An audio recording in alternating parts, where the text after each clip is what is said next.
নমস্কার, গল্প নির্ঝরে আপনাদের স্বাগত। আজ আমরা শুনব হুমায়ুন আহমেদের লেখা গভীর জীবনবোধে ভরা গল্প শীত। শীত শুধু আবহাওয়া নয়, এটা মানুষের মনের ভিতরে এক নিস্তব্ধতা, একাকিত্ব আর অনুভূতির জড়তা।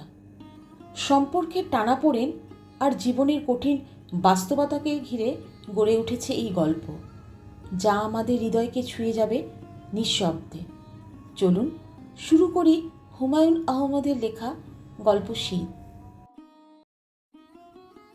মাঝরাতে মতি মিয়ার ঘুম ভেঙে গেল।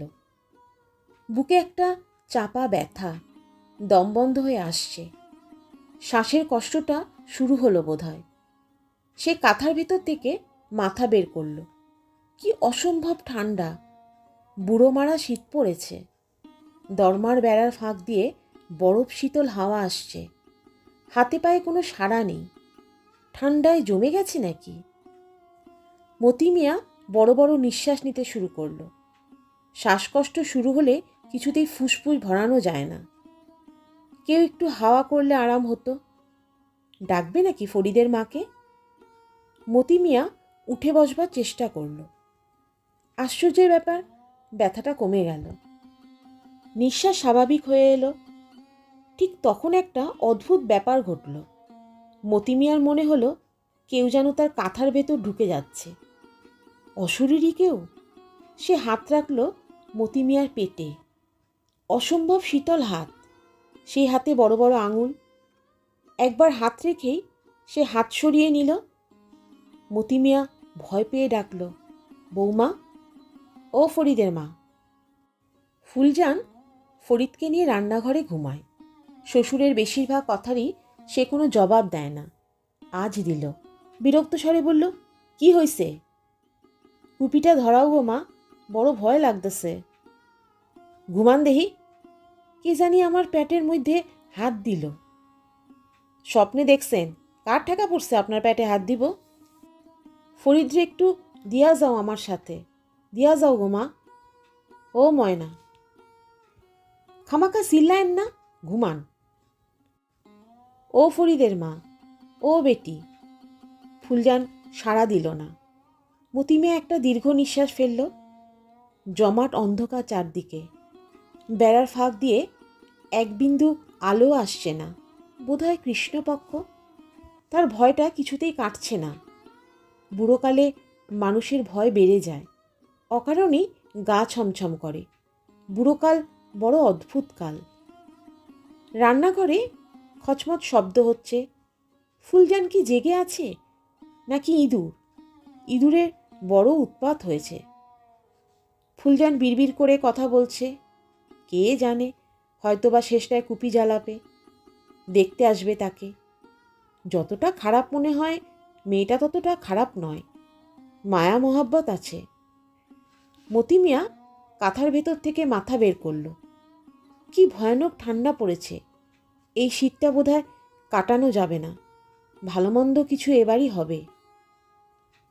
বৌমা, ঘুমাইলা নাহি? ও ফরিদের মা, কি কন? দুই কথায় শীত মানে না। না মানলে আমি কি করুম? বুড়াকালে শীতটা বেশি লাগে। ফরিদরে দিয়া যাও আমার কাছে, ও ফরিদের মা। ফুলজান জবাব দেয় না। ও ফরিদের মা, ও ময়না। লাভ হয় না কোনো। মতি মিয়া দীর্ঘ নিঃশ্বাস ফেলে ঘুমোতে চেষ্টা করে। ঘুম আসে না।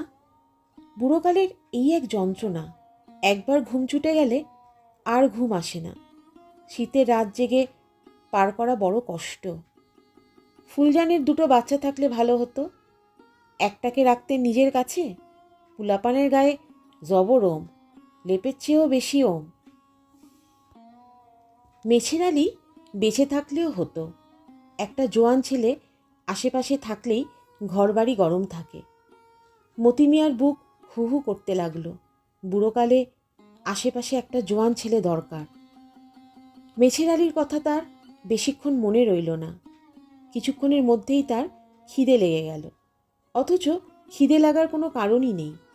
শীতের শুরুতেই ভাতের কষ্ট দূর হয়েছে। ফুলজান রোজ দারোগা বাড়ি থেকে ভাত নিয়ে আসছে। একজনের ভাত, কিন্তু তিনজনেরই ভরপেট হচ্ছে। আজ খাওয়া হয়েছে ট্যাংরা মাছের তরকারি ও ডাল দিয়ে। এইসব ছোটোখাটো জিনিস তার মনে থাকে না, কিন্তু আজকেরটা মনে আছে, কারণ ট্যাংরা মাছের কাঁটা বিঁধে গিয়েছিল। বড় কষ্ট হয়েছে। শরীরের কষ্টটা এখন বেড়ে গেছে, অল্পতেই কষ্ট হয়। রান্নাঘরে আবার শব্দ হচ্ছে। ব্যাপারটা কি? ঘুম ভাঙল নাকি ফরিদের? মাঝে মাঝে ফরিদ চুপি চুপি চলে আসে তার কাছে, বুকের কাছে গুটিসুটি মেরে ঘুমায়। বড় আরাম লাগে। মতি মিয়া উৎকর্ণ হয়ে অপেক্ষা করে এবং একসময় অবাক হয়ে লক্ষ্য করে রান্নাঘরে কুপি জ্বালানো হয়েছে। বিজবিজ শব্দ শোনা যায়। ফরিদের মা নিজের মনেই কথা বলছে নাকি? বৌমা, কি হয়েছে? কিছু হয় নাই। বাতি জ্বালাইলা, বিষয়টা কি? ফরিদ বিছানা ভিজাইছে। কও কি? শীতের মধ্যে কামটা কি করলো? একটা চরের শব্দ শোনা যায়। ফরিদ অবশ্যই কাঁদে না। মতি মিয়া উল্লসিত স্বরে চেঁচিয়ে ওঠে, এরে দিয়া যাও আমার কাছে। মাইধর কইরা কোনো কাম নাই, পুলাপান মানুষ। ফুলজানি তরফ থেকে কোনো সাড়া পাওয়া যায় না। এখানে আনবে না নিশ্চয়ই। বৌমা, ফরিদের মা, কি হইলটা কি? ভিজাকে তার মধ্যে রাখুন ঠিক না, বুকে কফ জমলে মুশকিলে পড়বা। দিয়া যাও আমার কাছে। ফুলজানির দিক থেকে কোনো সাড়া নেই। ফরিদ ঘুনঘুন করে কাঁদতে শুরু করেছে। মতি মিয়া একটা দীর্ঘ নিঃশ্বাস ফেলল, আর তখনই ফুলজান ফরিদকে কোলে নিয়ে ঘরে ঢুকল। এক হাতে ধরে থাকা কুপিটা সবটা আলো পড়েছে তার মুখে। মুখ থমথম করছে তার। বোধহয় কেঁদেছে খানিকক্ষণ আগে। ফুলজান মাঝে মাঝে রাত জেগে কাঁদে। মতি মিয়া সরে নাতির জন্য জায়গা করে দিল। ফরিদ চোখ বন্ধ করে আছে, ঘুমের ভান, এমন বজ্জাত হয়েছে। ফুলজান দাঁড়িয়ে আছে কুপি হাতে, কিছু বলবে বোধহয়। কিছু বলবা নাকি মা? না, শীতটা পড়ছে মারাত্মক। রশিদ সাহেবের কাছে কাইলে একবার যাইবা নাকি? কম্বল যদি দেয় একটা। ফুলজান কিছু বলল না, কঠিন মুখে দাঁড়িয়ে রইল। মতি মেয়ে একটা দীর্ঘ নিঃশ্বাস গোপন করল। ফরিদের মা যাবে না, যে কোনো কারণেই হোক রশিদ সাহেবের কাছে সে যেতে চায় না। রিলিফের গম এলো একবার, ফুলজান গেল না। পা টেনে টেনে যেতে হলো মতি মিয়াকেই। ও ফরিদের মা, কি কইবেন কন? যাইবা নাকি কাইলে একবার রশিদ সাহেবের কাছে? কম্বলের আমার দরকার নাই, শীত লাগে না আমার। তোমার না লাগলে কি আমার তো লাগে। আপনার লাগলে আপনি যান। মতি মিয়া উঠে বসার চেষ্টা করে। ফরিদ শুয়ে আছে তার গা ঘেঁষে। সে অন্যরকম একটা উত্তেজনা অনুভব করে। তার চেঁচিয়ে তর্ক করতে ইচ্ছে করে। বুঝলা ফরিদের মা, আমার হক আছে। আমার ছেলে মরে নাই যুদ্ধে। কও তুমি, যুদ্ধে মরে নাই? হে তো কতই মরছে। সবের হক আছে, বুঝলা, সবের হক আছে। কম্বল আমার হকের জিনিস। ফুলজান হাই তুলে কুপি হাতে রান্নাঘরে ঢুকল। বাতি নিভে গিয়ে চারদিক অন্ধকার হয়ে গেল। রাত কতটা বাকি কে জানে। মতি মিয়ার প্রস্রাবের চাপ হয়েছে। শীতের মধ্যে উঠতে ইচ্ছা হচ্ছে না। প্রস্রাবের বেগ এমন একটা জিনিস যা খিদের মতো হু হু করে বাড়তে থাকে। ফরিদ, ঘুমাইছস? ঘুমাইলে কথা কস কেমনে রে ছাগল? ফরিদ খুক খুক করে হাসে। মতি মিয়াও হাসে। বড় ভালো লাগে তার, বড় মায়া লাগে। কাইল কম্বল আনতে যামু, বুঝলি ফরিদ? আইসা, তুইও যাইবি আমার সাথে, হকের কম্বল, ঠিক না? ফরিদ, ঘুমাইছস? ঘুমাইছি। পেশাব করণ দরকার। মতি মিয়া চিন্তিত হয়ে পড়ে। এই প্রচণ্ড শীতে ওঠা সম্ভব না, কিন্তু ইতিমধ্যে তলপেটে ব্যথা শুরু হয়ে গেছে। মাবুদে এলাহি, বুড়ো হওয়ার বড় কষ্ট। ফরিদ, ঘুমাইছস? ফরিদ জবাব দেয় না। ঘুমিয়ে পড়েছে বোধহয়। মতি মিয়া ঘুমন্ত ফরিদের সঙ্গেই কথাবার্তা চালাতে থাকে। কথাবার্তায় ব্যস্ত থাকলে মনটা অন্যদিকে থাকে, তলপেটের চাপের কথাটা মনে থাকে না। বুঝলি ফরিদ, কাইল যামো রশিদ সাহেবের কাছে। তোর বাপের নাম কইলে না দিয়া উপায় নাই, বুঝছস? তুইও যাবি আমার সাথে। চুপ কইরা বসে থাকবি, ফাইজদামি বাদরামি করলে সর খাইবি, বুঝছস? মতি মিয়া অনবরত কথা বলতে থাকে। কথা বলতে বড় ভালো লাগে তার। সকালটা শুরু হয়েছে খুব চমৎকারভাবে। চনমনে রোদ উঠেছে, কুয়াশার চিহ্নমাত্র নেই। কে বলবে মাঘ মাসের সকাল?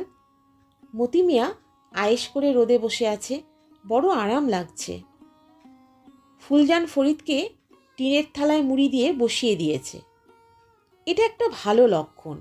এর মানে হচ্ছে ঘরে পান্তা নেই।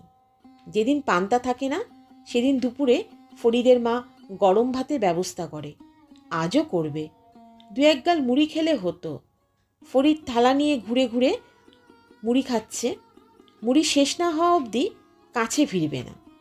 মতি মিয়া ডাকল, ও ফরিদ, ওই এদিকে আয় দাদা। ফরিদ না শোনার ভান করল। মহা বজ্জাত হয়েছে ছোকরা। ফুলজান দারোগা বাড়ি যাবার জন্য তৈরি হচ্ছে। দুপুরবেলা মনে করে এলে হয়। আসবে ঠিকই, মায়া মোহাব্বত আছে মেয়েটার, ভালো মেয়ে। দারোগা বাড়ি যাও নাকি গো মা? আচ্ছা, ঠিক আছে, যাও। রোদটা একটু তেজি হোক, আমিও যাইতাছি রশিদ সাহেবের কাছে। ফুলজান কোনো জবাব দিল না। মতি মিয়া ইতস্ততা করেই বলে ফেলল, সিরামুড়ি কিছু আছে বৌমা? শরীরটা যেন কেমন কেমন লাগতেছে। চিরামুড়ি কিছুই নাই। ঠিক আছে, অসুবিধা নাই, তুমি যাও। রোদটা এত আরামের যে উঠে দাঁড়াতে পর্যন্ত ইচ্ছে হয় না। তবুও মতি মিয়া উঠল। রশিদ সাহেবের কাছে যাওয়া দরকার। মতি মিয়ার মন বলছে আজ গেলে কিছু একটা হবে, না হয়ে পারেই না। আয়রে ফরিদ। ফরিদ তার থালার মুড়ির শেষ দানাটি মুখে ফেলে দাদার হাত ধরল। চিকন গলায় বলল, কোলে নাও। কাউকে কোলে নেবার বয়স কি আছে মতি মিয়ার? তবুও সে ফরিদকে কোলে নিল। কিছু দূর নামিয়ে দিলেই হবে, পুলাপান মানুষ, একটা শখ হয়েছে। রশিদ সাহেব সোহাগী সিও রেভিনিউ। লোকটি ছোটোখাটো, তাকে দেখেই মনে হয় সবার উপর বিরক্ত হয়ে আছেন। ভুরু না কুঁচকে তিনি কারো দিকে তাকাতে পারেন না। কম্বলের প্রসঙ্গে তার কোনো ভাবান্তর হলো না। তিনি অফিসের উঠোনে একটা চেয়ারে বসে চা খাচ্ছিলেন। চায়ের কাপ থেকে দৃষ্টি সরালেন না। মতি মিয়া দ্বিতীয়বার বলল, শীতে বড় কষ্ট পাইতেছি। রশিদ সাহেব সে কথার কোনো জবাবও দিলেন না, শুকনো চোখে তাকিয়ে রইলেন।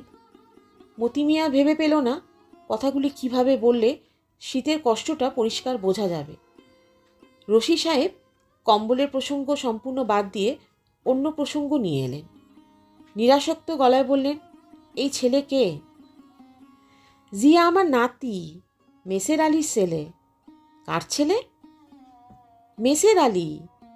মেসের আলীরে চিনলেন না? যুদ্ধ করল যে মেসের আলী। রশিদ সাহেব বিরক্ত ভঙ্গিতে মাথা নাড়লেন। তিনি চিনেছেন। মতি মিয়ার মন খারাপ হয়ে গেল। এই লোকটা বিরক্ত হচ্ছে কেন? তার ছেলের কথায় বিরক্ত হওয়ার কি আছে? গত বৎসর রিলিফের গম এলো। মতি মিয়া গম আনতে গিয়ে বলল, চিনতে পারছেন তো আমারে? আমি মেসের আলীর বাপ। যুদ্ধ করতে গিয়ে মারা গেল সে মেসের আলী। চ্যাংরা মতো একটি অপরিচিত ছেলে গম দিচ্ছিল। সে চোখ মুখ শক্ত করে বলল, মেছের আলীর জন্য গম নেওয়া লাগবে? সেও রুটি খাবে? লাইনে দাঁড়িয়ে থাকা সবাই হেসে উঠল, যেন এরকম মজার কথা তারা বহুদিন শোনে নাই। রশিদ সাহেব বিরক্ত হচ্ছেন, কিংবা কে জানে হয়তো রেগেও যাচ্ছেন। অফিসার মানুষ রেগে গেলে প্রথম দিকে বোঝা যায় না, তারা রাগ চেপে রাখেন। চেঁচামেচি হইচই শুরু করে ছোট লোকেরা, মতি মিয়ার মতো মানুষরা। মতি মিয়া গলা পরিষ্কার করে বলল, জবর যুদ্ধ করেছিল মেসের আলী। নীলগঞ্জে একটা সড়কের নাম তার নাম দিছে, শহীদ মেসের আলী সড়ক। নীলগঞ্জ হইল গিয়া আপনার এইখান থেকে। চিনি, নীলগঞ্জ কোথায় সেটা আমি চিনি। রশিদ সাহেব ভুরু কুচকালেন। মতি মিয়া চুপ করে গেল। বেলা অনেক হয়েছে, পেটের খিদে জানান দিচ্ছে, মুখ ভর্তি করে থুতু জমা হচ্ছে। রশিদ সাহেব উঠে দাঁড়ালেন, নির্লিপ্ত গলায় বললেন, দাঁড়ান আপনি, একটা কম্বলের ব্যবস্থা করছি। চা খাবেন? মতি মিয়ার চোখে পানি এসে গেল। বলে কি এই লোক? মতি মিয়া চোখ মুছল, ধরা গলায় বলল, গত বছর বড় কষ্ট করেছি জনাব, দানা পানি নাই। শেষে ফরিদের মা কইল, বুধবারের বাজারে একটা থালা লইয়া বসেন। বসলাম গিয়া। নিজ গ্রামের বাজারে গিয়া ভিক্ষা করা বড় শরমের কথা, বড় শরমের মধ্যে পড়েছিলাম জনাব। মতি মিয়া ক্রমাগত চোখ মুছতে লাগলো। ফরিদ তাকিয়ে আছে, সে বড়ই অবাক হয়েছে। রশিদ সাহেব শুধু যে কম্বল দিয়েছেন তাই না, 50টি টাকাও দিয়েছেন। সেই টাকার খানিকটা ভাঙিয়ে মতি মিয়া চা ও চিনি কিনে ফেলল। ফরিদকে বলল, বুড়াকালে চাটা খুব দরকার, বুকে কফ জমে না, ভালো ঘুম হয়, বুঝলি রে বেকু? বুড়াকালে চা হইল গিয়া ঔষধ। তারা দুজন সারা দুপুর বাজারে ঘুরল। মতি মিয়া পরিচিত সবাইকে নতুন কম্বল দেখালো। তার গলা ভর্তি হাসি। মেসের আলীর কারণেই পাইলাম, বুঝলা না? মেসেরের নাম কইতেই মন্ত্রের মতো কাম হইল। বিলাতি জিনিস, হাত দিয়া দেখো, জবর ওম। 400-500 টাকা তো দাম হইব, কি কও? মতি মিয়ার মনে ক্ষীণ আশঙ্কা ছিল, ফরিদের মা কম্বলটা হয়তো নিজের জন্য দাবি করবে। মেছের আলীর কম্বলে ওদের দাবি তো বেশি, কিন্তু তা সে করল না। চকচকে নতুন কম্বলের প্রতি তার কোনো রকম আগ্রহ দেখা গেল না। সে যথারীতি ফরিদকে নিয়ে রান্নাঘরে ঘুমোতে গেল। দীর্ঘদিন পর আরাম করে ঘুমোতে গেল মতি মিয়া। এত আরাম যে তার চট করে ঘুমিয়ে পড়তে ইচ্ছা হয় না, জেগে গল্প করতে ইচ্ছা হয়। ফরিদের মা, ঘুমাইলা নাকি? না। জবরম কম্বলটার মধ্যে, বিলাতি জিনিস তো, বিলাতি জিনিসের ওম অন্য রকম, ভালো ঘুম হইব। ঘুমান ভালো বইরা। ফরিদের মা, কন কি? মেসেরের কথা কইতেই রশিদ সাহেব খুব ইজ্জত করল, চা খাওয়াইল। শরীফ আদমি, খুব শরীফ আদমি। ফুলজান জবাব দিল না। মতি মিয়া বলল, ফরিদে দিয়া যাও, আমার সাথে বাপের কম্বলের নিচে ঘুমাক। ফুলজান সে কথারও জবাব দিল না। ঘুমিয়ে পড়েছে নাকি? গভীর তৃপ্তিতে ঘুমোবার আয়োজন করল মতি মিয়া। ছেলের প্রতি গাঢ় কৃতজ্ঞতায় তার মন ভরে যাচ্ছে, বড় শান্তি লাগছে।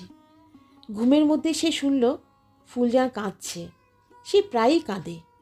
তার কান্না শুনতে মতি মিয়ার কোনো কালেই ভালো লাগে না, কিন্তু আজ ভালোই লাগছে, কেমন যেন গানের সুরের মতন সুর। আরাম করে ঘুমাও মতি মিয়া, বাইরে প্রচণ্ড শীত, ঘন হয়ে কুয়াশা পড়েছে, উত্তর দিক থেকে বইছে ঠান্ডা হিমেল হাওয়া। শুনলেন হুমায়ুন আহমেদের লেখা গল্প শীত। গল্প নির্ঝরের সঙ্গে থাকার জন্য আপনাদের সবাইকে অনেক ধন্যবাদ। আবার ফিরে আসবো এরকম আরও নতুন গল্প নিয়ে।